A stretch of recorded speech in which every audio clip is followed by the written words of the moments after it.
মারছে, তারপর আবার ভাত খাওয়াইছে, এরপর আবার মারছে, আবার খাওয়াইছে। এটা কোন মানে ইসে আছে?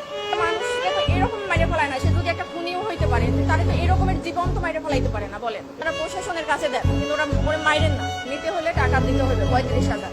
35,000 টাকা দিয়ে ছাড়াই নেন, নাহলে আমরা ওরা ছাড়বো না, ওরা আরো মারবো। ফ্যামিলির কেউই নাই একটা মানুষের। আমার আপনার কি যদি এরকম থাকতাম তো আমরাও একই পথের প্রতীক হইতাম, যে মা বাবা ভাই বোন কেউই নাই। মূলত 11টার দিকে আমার বাবাকে ফোন দেওয়া হয়েছে, রাত 11টার সময় ফোন দেওয়া হয়েছে, আপনি কি তোফাজ্জেলের মামা?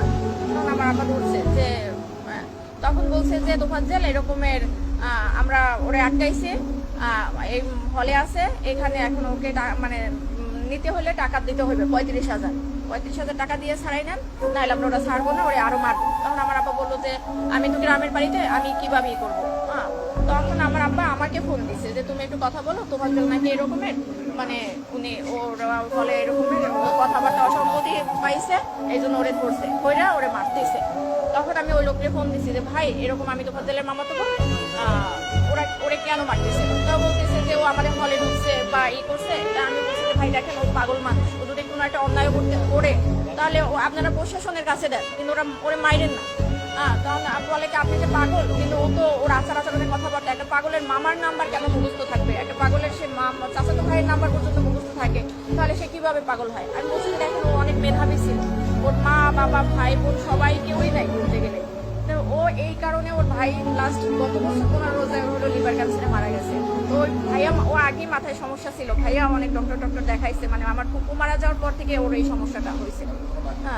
কিন্তু কারো কোনো ওই যে আপনি খাবার খাচ্ছেন, আপনার থেকে টান দিয়ে নিয়ে খাইলো, মানে ওর ক্ষুধার জ্বালার কারো থেকে টাকা নিল চাইয়া, যে এইরকম। ওর বাবা মারা গেছে রোড অ্যাক্সিডেন্টে 8 বছর আগে। 5 বছর আগে ওর মা মারা গেছে লিভার ক্যান্সারে। তারপর ছিল ওরা 2 ভাই। ওর ভাই হলো নাজিরপুরের থানার এসআই নাসির হোসেন। তখন উনি গত বছর মানে পহেলা রোজায় ধরা পড়ছে ক্যান্সার, উনি 15 রোজায় মারা গেছে। ওর ভাই মারা যাওয়ার পরে হলো ও একদম রাস্তার উন্মাদ পাগল হয়ে গেছিল। তারপর আমরা অনেকবার ট্রাই করছি ওরে পাবনায় নেওয়া ডক্টর দেখানোর জন্য বা করার জন্য, কিন্তু ওরে মানে ইয়ং তো ওরে বইটাও বাইটাও রাখার মতো ওরকমই না। একবার শিকল ভাইকেও ছুটে গেছে, যেদিনকে আমরা সকালে পাবনায় নিয়ে যাবো।